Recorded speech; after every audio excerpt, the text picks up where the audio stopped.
2024 లేదా 25లో డిగ్రీ లేదా బీటెక్ చదివారా? సాఫ్ట్‌వేర్ జాబ్ కోసం ఎదురు చూస్తున్నారా? అయితే కోడ్ జ్ఞాన్ 100 డేస్ కోర్సులో చేరండి, జాబ్ సాధించండి. నమస్తే, వెల్కమ్ టు సుమన్ టీవీ. నేను మీ యాంకర్ శ్రీ. గడిచిన 5 ఇయర్స్‌లో ఎంతో మంది భర్తలు అనేక రకాలుగా భార్యలు పెట్టే బాధలతో ఎంతో మంది బలైన సంగతి మనం మాట్లాడుకోవడం జరుగుతూ ఉంది. అండ్ ఎస్పెషల్లీ ఈ టాపిక్ గురించి మనతో మాట్లాడడానికి హైకోర్టు అడ్వకేట్ అలగరి రవీంద్రనాథ్ గారు ఉన్నారు. అసలు గల రీజన్ ఏంటి, ఎందుకు ఇలా జరుగుతుంది, వీటి గురించి మనం మాట్లాడదాం. నమస్కారం అలగరి రవీంద్రనాథ్ గారు. సరే, ఎందుకు సార్ ఆల్మోస్ట్ 5 ఇయర్స్గా మనం చూస్తున్నాం ఎంతో మంది భర్తలు కూడా అనేక రకాలుగా భార్యలు పెట్టే మెంటల్గా కాను ఫిజికల్గా కాను పెట్టే టార్చర్లకి గురవ్వడం మనం చూస్తూ ఉన్నాం. గల రీజన్ ఏంటి అంటారు? ఎక్స్ట్రా మ్యారిటల్ ఎఫైర్సా, లేదు అంటే ఇప్పుడు వచ్చిన సోషల్ మీడియానే దీనికి ముఖ్య కారణం అంటారా? రీసెంట్గా నేషనల్ క్రైమ్ బులెటిన్ వాళ్ళు రిలీజ్ చేసినటువంటి రిపోర్ట్ చూస్తే ఒక్కసారి అవాక్ అవ్వాల్సినటువంటి సిచ్యుయేషన్ కనిపిస్తుంది మనకి. ఎందుకు ఈ మాట అంటున్నానంటే, బీయింగ్ ఎన్ అడ్వకేట్గా నేను చూస్తున్న కేసుల్లో కూడా చాలా కేసుల్లో కూడా మనకి అలాంటి కేసులే మాకు వస్తున్నాయి. అయితే నేషనల్ క్రైమ్ రిపోర్ట్ వాళ్ళు రిలీజ్ చేసిన బులెటిన్లు ఏముందంటే, గడిచిన 5 సంవత్సరాల్లో భార్యల చేతిలో భర్తలు ప్రాణాలు కోల్పోయిన సంఘటనలు సుమారుగా 750 పైబడి ఉన్న కేసులు ఎలాంటివి అంటే, భార్యలు కేవలం తన భర్తల్ని వారి యొక్క దైనందిన లైఫ్ రొటీన్ లైఫ్లో అడ్డవస్తున్నారని చెప్పి ఒకే ఒక అంటే వివాహేతర సంబంధాలు పెట్టుకున్నారనే ఏకైక కారణంతో 750 మంది భర్తల్ని మగవాళ్ళని పురుషుల్ని నిర్దాక్షిణ్యంగా పెళ్లి చేసుకున్న పాపానికి చంపేసినట్టుగా నేషనల్ క్రైమ్ బులెటిన్ నిన్న విడుదల చేసినటువంటి రిపోర్ట్లో మనకి తెలిసింది. అంటే 750 మంది భర్తలు చనిపోయారు. ఎవరి చేతులు చనిపోయారు? వేరే కారణాలు ఏమీ లేవు, కేవలం భార్యల చేతులు చనిపోయారు. అంటే పెళ్లి చేసుకున్న పాపానికి ఆ భార్య పెట్టే బాధలు తట్టుకోలేక కాస్త ఈయన రివర్స్ అవుతుంటే, అరే ఇతను మా యొక్క యాక్టివిటీస్కి అడ్డం వస్తాడని చెప్పి ఇమ్మీడియట్గా వాడి జీవితాన్ని రకరకాల కారణాలతోటి ఏదో రకంగా ఇంజక్షన్లు ఇవ్వడమా, లేకపోతే చంపేయడమా, కొట్టేయడమా, వేరే వాళ్ళు చంపించడమా, ఇతరత్ర ఏమైనా కారణాలు అవన్నీ ఇప్పుడు నేను డిస్కస్ చేయదలుచుకోలే. బట్ ఓవరాల్గా 750 మంది భార్యల చేతిలో ప్రాణాలు కోల్పోయిన భర్తల యొక్క సంఖ్య, ఇది అధికారిక లెక్కల ప్రకారం నేను చెప్తున్నాను. అంటే వీటన్నిటికీ కారణం ఏమిటని ఆరాధిస్తే తెలిసిందంటే, వివాహేతర సంబంధాలు, ఎక్స్ట్రా మ్యారిటల్ అఫైర్స్ అన్నదే దీనికి మెయిన్ కారణంగా తెలుస్తుంది.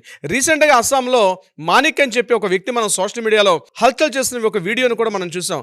అతను సుమారుగా 40 లీటర్ల పాలతోటి అభిషేకం చేస్తూ సోషల్ మీడియాలో అతను ఒక విజులు పెట్టాడు. రీసెంట్గా అతనికి డివోర్స్ డిక్లేర్ అయింది. డివోర్స్ డిక్లేర్ ఎందుకను, నాకు కొంత రిలీఫ్ వచ్చిన ఉద్దేశంతో ఆయన వీడియోలో ఒక 2 నిమిషాలు మాట్లాడి, నా భార్యతో నాకు విడాకులు మంజూరు అయిపోయింది, అతని 40 లీటర్ల పాలని తన పూర్తిగా శిరస్నానం చేస్తూ పూర్తిగా ఈ రోజు నాకు దరిద్రం వదిలిపోయింది అన్నట్టుగా అతను మాట్లాడుతూ ఒక వీడియో పెట్టడం జరిగింది. అయితే ఇంట్రెస్టింగ్ ఏంటంటే, అతను వీడియో పోస్ట్ చేసిన తర్వాత ఆ వీడియో కింద కామెంట్స్లో వచ్చిన కామెంట్, ఫస్ట్ కామెంట్ నేను మీతో షేర్ చేసుకుంటాను. నువ్వు బతికి బయట కట్టావా, పెళ్లి చేసుకున్న పాపానికి నువ్వు బ్రతికి బయటపడ్డావు, లేకపోతే ఇంకా పెళ్ళాం చేతిలో చావకుండా నీకు అదృష్టం బయటపెట్టి నీ అదృష్టం బాగుండబట్టి నువ్వు బ్రతికి బట్ట కట్టావు బయటికి, లేకపోతే పెళ్ళాం చేతులు ఈ పటిగా చావు చచ్చేవాడు అని చెప్పి. అంటే పెళ్లి చేసుకోవడం అన్నది ఏదో ఒక సందర్భంలో మొదటిగా మోసం వచ్చేట్టుగా చివరికి అడ్డొస్తే భర్తను చంపేసే మహిళా మనులు అధికమైపోయారు అని చెప్పడానికి ఈ కామెంట్ కూడా ఉదాహరణ. ఇక రకరకాల కామెంట్లు చూసాం మనం. నీ దరిద్రం వదిలిందనో, ఆమె నిజంగా ఈ రోజుతో నీకు మంచి భవిష్యత్తు స్టార్ట్ అవుతున్నాను అంటే, చిన్నప్పుడు ఎడ్యుకేషన్ అయిపోయిన తర్వాత ఉద్యోగం వస్తే, ఉద్యోగం అయిన తర్వాత భర్త గారే నీకు ఏంట్రా నీ పని అంటే ఇంకా పెళ్లి చేసుకోలేదని అడుగుతారు. కానీ ఇప్పుడున్నటువంటి మోడర్న్ సొసైటీలో నాకు వచ్చే కేసులు, సార్ పెళ్ళి అంటేనే పెద్ద headache sir, happy life deal చేస్తున్నాను, సింగిల్గా ఉంటున్నాను, ఇష్టమైతే అమ్మాయితో లివింగ్లో ఉండొచ్చు, లేకపోతే ఫ్రీగా ఉండొచ్చు కదా సార్, ఈ లక్షలు ఖర్చు పెట్టి పెళ్లి చేసుకున్న తర్వాత నేను ఆ బాధలు పడలేక ఈ యొక్క నరకంలో పోతున్నాను సార్, ఇక అక్కడితో ఆగిపోతుందా? లేదు, నేను ఏ మాట అన్నా ఈరోజు ఆడవాళ్ళకి చట్టాలు కాబట్టి 498 డీవీసో ఇతరత్ర ఏమైనా కేసులు పెట్టి మమ్మల్ని మెంటల్గా హెరాస్మెంట్ చేయడం, ఇతరు ఇంకా గట్టిగా మాట్లాడితే ఏమైనా ఆమె చేసినటువంటి ఆగాయిత్యాలు తట్టుకోలేకపోతే ఉన్న ఫైన్ డే ఏదో శవం అయితే వెళ్ళిపోవడం జరుగుతుంది, ఇవి తట్టుకోలేకపోతున్నాం సార్ అని చెప్పి నా దగ్గరకు వచ్చే కేసులు కూడా చాలామంది మాట్లాడుతున్నారు. అంటే ఇప్పుడు చెప్తున్న నేషనల్ క్రైమ్ రిపోర్ట్ కూడా అలాగే ఉంది. అంటే పెళ్లి చేసుకునే తంతు ఇంకా రాను ఇక కొద్ది రోజులు తగ్గిపోయే ప్రసక్తి ఉంటుంది. ఎందుకంటే ఎలా అయిపోయింది పరిస్థితి, పూర్తిగా ఆడవాళ్ళ చేతికి అన్నీ ఇవ్వడం జరిగింది. అంటే ఇంకా చట్టాలన్నీ వాళ్ళకే సపోర్ట్ చేస్తున్నాయి. ఆమె ఎంత హెరాస్మెంట్ చేసినా, ఆమె ఎంత బాధ పెట్టినా, ఆమె ఎన్ని రకాల మానసికంగా, శారీరకంగా, ఆర్థికంగా, సామాజికంగా అన్ని రకాలుగా ఇబ్బందులు పెడుతున్నా పల్లెత్తు మాట అనలేని దుర్భర స్థితిలోకి వచ్చేసాడు ఈరోజు మొగుడనే లేదా భర్త అనే ఒక వ్యక్తి, ఒక జీవి. ఎందుకు ఈ మాట ఇంత కఠినంగా వాడుతున్నానంటే పెళ్లి చేసుకోవడం అంటే పెళ్లి చేసుకున్న తంతులో మనకు కనిపిస్తుంది. ఆ క్షణం మాత్రమే తలదించుకొని తాళి కట్టించుకుంటుంది. ఆ రోజు మాత్రమే తల ఎత్తుకొని తాళి పెట్టి కడతాడు. ఆ క్షణం తర్వాత నుంచి ఆమె తల ఎత్తుకొని తిరుగుతుంది. వీడు మాత్రం తలదించుకొని తిరగాల్సిన పరిస్థితి వస్తుంది. ఎదురు సమాధానం చెప్పలేడు, ఎదురు మాట్లాడలేడు. ఎందుకు ఖర్చు పెడుతున్నావు అని అడిగి నిలదీసే పరిస్థితి. ఏ రకంగా చూసినా భర్తని పూర్తిగా నరకం అంటే ఎక్కడో మనం పుస్తకాల్లో గరుడపురాలను చదువుకున్నాం, ఎక్కడో పైలోకాన్ని తీసుకెళ్ళి సలసల కాగే నూనెలను లేకపోతే రకరకాల హింసలు పెట్టడం చూసాం. కానీ అవన్నీ ఏం అవసరం లేదు. ఈ భూలోకంలోనే పెళ్లి చేసుకుంటే చాలు ఎన్ని రకాల నరకాలు జరగాలో, ఎన్ని రకాల చిత్రహింసలు అంటే చిత్రగుప్తుడు చిట్టాలో లేని చిత్రహింసలు కూడా వెతికి మరి సాధించి పెడుతున్నారు ఈరోజు భార్యామల్లు. మనం చూస్తుంటే రిపోర్ట్స్ అవి 750 అంటే ఏంటండి? ఆ లెక్కలు చూస్తే ముఖ్యంగా హైయెస్ట్ ప్లేస్లో యూపీ ఉంది, సెకండ్ ప్లేస్లో బీహార్ ఉంది, థర్డ్ ప్లేస్లో రాజస్థాన్ ఉంది, ఫోర్త్ ప్లేస్లో హిమాచల్ ప్రదేశ్ ఉంది. ఇలా నార్త్ ఇండియా అనుకుంటే పొరపాటు పడ్డారు. మన సౌత్ ఇండియాలో మన తెలుగు రాష్ట్రాలు కూడా ఏమీ తక్కువలే. రీసెంట్గా జనగాం జిల్లాలో ఒక కేసును చూసాం. వాడి ఇద్దరు బాలు కూడా కొట్టి చంపేశారు వాడికి. అంటే దానికి వేరే కారణాలు కావచ్చు, వాడు చేసిన తప్పుల వల్ల కొట్టి చంపారని చెప్పి ఒక మాట అనుకున్నప్పటికి కూడా, కానీ చివరికి జరిగింది ఏంటి? భార్యల చేతిలో హత్య. ఇక పేరుకొచ్చి బయటకు వచ్చే కేసులు ఇవి. బయటికి రాకుండా బయటకు వచ్చి బతుకు జీవుడు అని చెప్పి బయటకు వచ్చిన కేసులు చాలా మంది ఉన్నాయి. ఇప్పుడు మా దగ్గరకు వచ్చే ఈ యొక్క డివోర్స్ కేసుల్లో కూడా పారిపోయి ఎక్కడెక్కడో రకరకాల జిల్లాల నుంచి పారిపోయి ఆ భార్య పెట్టే బాధలు తట్టుకోలేక, ఒకప్పుడు భర్తను చూస్తే భార్య భయపడేది. ఈరోజు పరిస్థితి రివర్స్ అయింది, సీన్ రివర్స్ అయింది. ఈరోజు పరిస్థితి ఏంటి? భర్తను చూస్తే గడగడగడలాడిపోతున్నాడు. ఆమెకు ఎదురు సమాధానం చెప్తే ఇంట్లో కాస్త మొబైల్ చూసుకొని కాసేపు ఎక్కువసేపు మొబైల్ చూస్తుంటే చాలు. మనం రీసెంట్గా ఒక కేసును కూడా విన్నాం. మనం భార్య సోషల్ మీడియాలో తనకు సంబంధించిన ఏవో పోస్టులు పెడితే ఆ పోస్టులు చూసి ఎందుకు ఈ రకమైన పోస్టులు పెడుతున్నావు అని అడిగినందుకు గాను ఆమెను కొట్టి చంపేసింది ఆ భార్య. మరో ప్లేస్లో ఆమె అమ్మగారింటికి తరచుగా వెళ్ళి వస్తుంది. నువ్వు తరచుగా అమ్మగారింటికి వెళ్ళేందుకు వస్తున్నావు, నా ఇంట్లో ఉండి పిల్లల్ని చూసుకొని అందుకుగాను ఆ వ్యక్తి కూడా ఆ భార్య ఏం చేస్తుందంటే విషం పెట్టి చంపేసినటువంటి మరొక మహిళమని. ఇంకో చెడు కోసం చూసినట్లయితే ఇన్కమ్ ఎక్కువగా సేవ్ చేసి దుబారా ఖర్చు చేస్తుంది తన భార్య. దుబారా ఖర్చు చేయొద్దు, ఇన్కమ్ సేవ్ చేసి పెట్టుకొని చెప్పినందుకుగాను అక్కడ ఆ వ్యక్తిని కొట్టి చంపేసి సోషల్ మీడియాలో డిఫేమ్ చేసి అతని మీద 498 పెట్టిన కేసు సందర్భాలు ఉన్నాయి. రీసెంట్గా నాకు వచ్చిన మరొక కేసు మీకు చెప్తాను సిరి గారు. ఆ కేసులో ఇద్దరు కలిశారు, కాలేజీలో లవ్ చేసుకున్నారు, ఒక వయసు వచ్చింది. పెళ్లి చేసుకునే క్రమంలో ఇక పెళ్లి చేసుకుందాం అనే సమయంలో ఈయనతో పాటు ఒక 5-6 సంవత్సరాలు తిరిగింది అమ్మాయి. తిరిగిన తర్వాత ఏం చేసింది? ఇతను హ్యాపీగా ఈ మగాడేంటి, అందుకే ఈ మగాడు కూడా హ్యాపీగా ఇక నాకు ఈవిడే నా భార్య అన్నట్టుగా ఆ పిచ్చిలో తిరిగాడు. కొద్ది రోజులు చూస్తే వాళ్ళ పేరెంట్స్ ఆ అమ్మాయిని తీసుకెళ్ళిపోయి ఆమెకు వేరే ప్రాంతం ఉంటుంది. తీసుకెళ్ళిపోయిన తర్వాత నువ్వు నాకు ఇష్టం లేదు, నాకు ఇప్పుడు మా ఇంటి పేరెంట్స్ వేరే మ్యారేజ్ చూస్తున్నారు, నేను ఆ మ్యారేజ్ చేసుకుని వెళ్ళిపోతాను, నువ్వు హాయిగా ఇంకో వేరే వాళ్ళు మ్యారేజ్ చేసుకొని చెప్పి సింపుల్గా ఒక 2 గంటల సినిమా స్టోరీలో ఎలా అయితే చెప్తారో అట్లా సింపుల్గా చెప్పేసింది ఆ అమ్మాయి.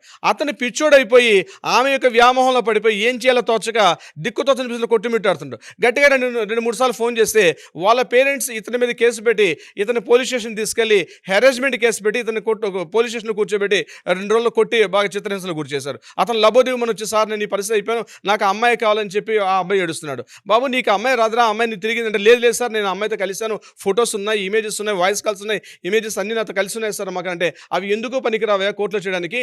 ఆ అమ్మాయి వేరేగా హ్యాపీగా మ్యారేజ్ చేసుకొని వేరే లైఫ్కి వెళ్ళిపోతుంది, నువ్వు చూస్తూ శుభం కార్డు పెట్టుకోవడం తప్ప నీ లైఫ్కి వేరే అమ్మాయిని చూసుకోవడం తప్ప వేరే గత్యంతలని చెప్తే ఆ అబ్బాయి ఒక ఏడుపు ఒకటి తక్కువ. సూసైడ్ చేసుకునే కేసెస్, రకరకాల కేసులు. ఏదేమైనప్పటికీ కూడా అమ్మాయిల చేతిలో బలైపోయి రకరకాలుగా నాశనం అయిపోతున్నారు. దానికి రీసెంట్గా తార్కాణమే నేషనల్ క్రైమ్ రిపోర్ట్ వాళ్ళు ఇచ్చినటువంటి 758 పైచిలకు కేవలం భార్యల చేతిలో దెబ్బలు తిని తమ జీవితాలను అర్ధాంతరంగా ముగించుకున్నటువంటి భర్తలే మనకు కనిపిస్తున్నారు సిరి గారు. అంటే ఎలా అవాయిడ్ చేయొచ్చు సార్ మరి ఇలాంటి ఇన్సిడెంట్స్ జరగకుండా ఫర్దర్గా? అంటే ఎలాంటి మార్పు తీసుకురావాలి? సమస్యకు పరిష్కారం ఒకటే సిరి గారు. బిఫోర్ మ్యారేజ్ భార్యాభర్తలుగా ప్రేమించుకుని, లేదా అరేంజ్డ్ మ్యారేజ్ కావచ్చు, లేకపోతే లవ్ మ్యారేజ్ కావచ్చు, ఏదైనా కావచ్చు, బిఫోర్ మ్యారేజ్ ఒక అడ్వకేట్ని సంప్రదించండి. నా దగ్గరికి రండి, మేము ప్రీ మ్యారిటల్ కౌన్సిలింగ్ చేస్తున్నాం. ప్రీ మ్యారిటల్ కౌన్సిలింగ్లో అసలు ఒకరి అభిప్రాయాలు ఒకరికి నచ్చుతాయా లేదా, ఒకరి ఇష్టాలు ఒకరికి నచ్చుతుందా లేదా, మీ కుటుంబీకుల మధ్య అవగాహన ఉంటుందా లేదా, అన్ని విషయాల్ని కొన్ని సిట్టింగ్స్ ఉంటాయి, ఒక 4-5 సిట్టింగ్స్లో కూర్చోబెట్టి ఇండివిజువల్గా కౌన్సిలింగ్ చేస్తాం, గ్రూప్గా కౌన్సిలింగ్ చేస్తాం, ఇద్దరికి కలిపి కౌన్సిలింగ్ చేస్తాం, వాళ్ళ పేరెంట్స్ని కూర్చొని కౌన్సిలింగ్ చేస్తాం. అసలు ఈ ఒకరికొకరు సెట్ అవుతారా లేదా వైవాహిక జీవితంలో, డివోర్స్ తీసుకుంటారా తీసుకోవడం తెలిసి వాళ్ళ వ్యక్తిగత విషయం కావచ్చు కాక, కానీ ఇట్లాంటి మర్డర్స్ చేసేసుకోవడం కానీ, లేకపోతే కోర్టుల మెట్లెక్కి ఆ అబ్బాయిని పూర్తి కోట్ల మెట్లెక్కి 498లో డీవీసీలు పెట్టి ఇబ్బందులు గుర్చేయడం, ఇట్లాంటి పరిస్థితి కాకుండా కొంతవరకు ప్రీ మ్యారిటల్ కౌన్సిలింగ్ చేసుకోవడం వల్ల ఇది చాలా ఉత్తమం అండి. లక్షలు ఖర్చు పెట్టి మీరు ఈరోజు పెళ్ళిళ్ళు అన్ని చేస్తారు కదా, జస్ట్ ఒక అడ్వకేట్కి ఒక ఫీజు ఇవ్వండి. It's a part of your life. మీరు కొత్త లైఫ్ని మీ అమ్మాయిని మీ లైఫ్లో తీసుకొని ఒక లైఫ్ డీల్ చేస్తున్నారంటే కొంత అడ్వకేట్కి ఫీజు చెల్లించి కూర్చోండి. మీతో ఒక 4-5 సిట్టింగ్స్ కూర్చోబెడతారు. ఒకవేళ ఏమైనా ఏమైనా మిస్టేక్స్ ఉంటే వాళ్ళిద్దరు అండర్స్టాండింగ్లో ఉంటారా లేదా, ఇందులో ఎవరికైనా ఎవరి మెంటాలిటీస్ ఎలా ఉంటాయి, కూర్చొని పూర్తిగా ఒక మైండ్ సెట్లో మనం కౌన్సిలింగ్ చేస్తాం కాబట్టి సెట్ అవుతారా సెట్ కారా, ఒకవేళ సెట్ అయినా సరే ఈ రకమైన ప్రాబ్లమ్స్ వస్తాయని చెప్పి ముందే మిమ్మల్ని ఒక సైకలాజికల్గా లీగల్ సైకాలజీ పరంగా మిమ్మల్ని అనాలిసిస్ చేసి వాళ్ళిద్దరు కూడా ఒక కొత్త జీవితంలోకి ప్రవేశించే ప్రయత్నం చేయొచ్చు. కొంతవరకు మేము దాంట్లో సఫలీకృతం ఇప్పటికే చాలా కేసులు చేస్తున్నాం మేము. అదే సందర్భంలో ఎవరైనా సరే నేను చెప్తున్నా ఒకటే, మరలా పెళ్లి చేసుకొని కోర్టుల మెట్లెక్కి మీ పేరెంట్స్కి ఇబ్బందులు పెట్టేదానికన్నా ముందే మీరు కానీ prevention is better than cure అని ఊరికి వెళ్ళలేదు. మీరు రండి, అడ్వకేట్ని సంప్రదించండి. మా లీగల్ కౌన్సిలింగ్ ఎప్పుడు మీకు అందుబాటులో ఉంటారు. కింద స్క్రోల్ అవుతున్న నెంబర్ని కాంటాక్ట్ చేయండి. తప్పనిసరిగా లీగల్ టీమ్ మీకు అప్రోచ్ అవుతారు. మీరు వీలైతే కాల్ బిజీగా ఉందంటే అట్లీస్ట్ వాట్సాప్ మెసేజ్ చేయండి, మళ్ళీ కాల్ బ్యాక్ చేస్తారు. బట్ ఏదైనప్పుడు కూడా prior appointment is very most important. ఎందుకంటే daily more than 250 to 300 calls వస్తాయి. ప్రతి కాల్తో మాట్లాడడం చాలా కష్టం కాబట్టి అపాయింట్మెంట్ తీసుకోండి. That's your life. మీ లైఫ్కి కొంత టైం స్పెండ్ చేసుకోలేరా, కొంత అమౌంట్ స్పెండ్ చేసుకోండి, డెఫినెట్గా అపాయింట్మెంట్ తీసుకోండి. రండి, మీరు కూర్చుని మాట్లాడండి. ఇది చాలా ఇంపార్టెంట్. రాబోయే రోజుల్లో యూరోపియన్ కంట్రీస్లో ఈ కల్చర్ ఉంది, మెల్లమెల్లగా మన భారతదేశానికి కూడా వస్తుంది. తొందరలో దీని మీద చట్టం కూడా రూపకల్పన చేసే అవకాశం కూడా ఉంది. Siri garu, thank you sir, thank you so much. Thank you so much Siri garu. Suman టీవీలో మీ పర్సనల్ అండ్ బిజినెస్ ప్రమోషన్స్ కోసం కింది నెంబర్కి కాంటాక్ట్ చేయండి.